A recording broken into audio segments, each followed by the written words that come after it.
Dia kata lepas pada kita baca waladdallin, faham? Ada ustaz kata sunat kita kata rabbil firli, lepas tu baru amin, faham lagi? Contohnya begini, kita baca Fatihah, ghairil maghdubi alaihim waladdallin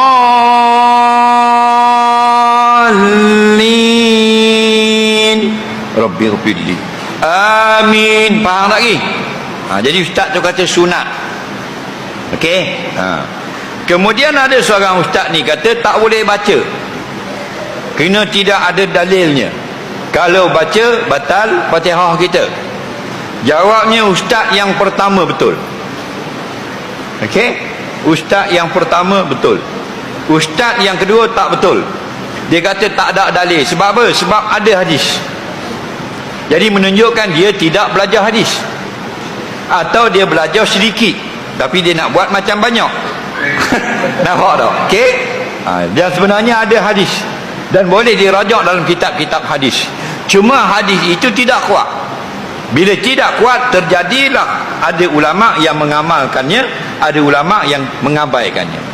Faham lagi? Sepatutnya dia bukan berkata batal, dia berkata hadis ini tidak kuat. Baru comel.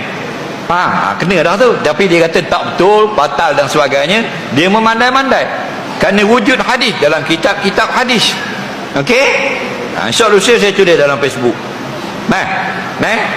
Hadis tentang baca Rabbil firli. Dan disebut dalam kitab-kitab fiqh, hukum membacanya sunat atau harus.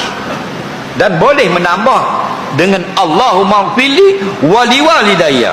Faham? Ini pandangan fuqaha. Jangan kita lebih pandai pada fuqaha pula. Okey? Hukumnya sunat baca atau harus baca. Siapa yang baca hukumnya dapat pahala, siapa yang tak baca dia tak melakukan sebarang kesalahan dah. Okey? Comel loteng.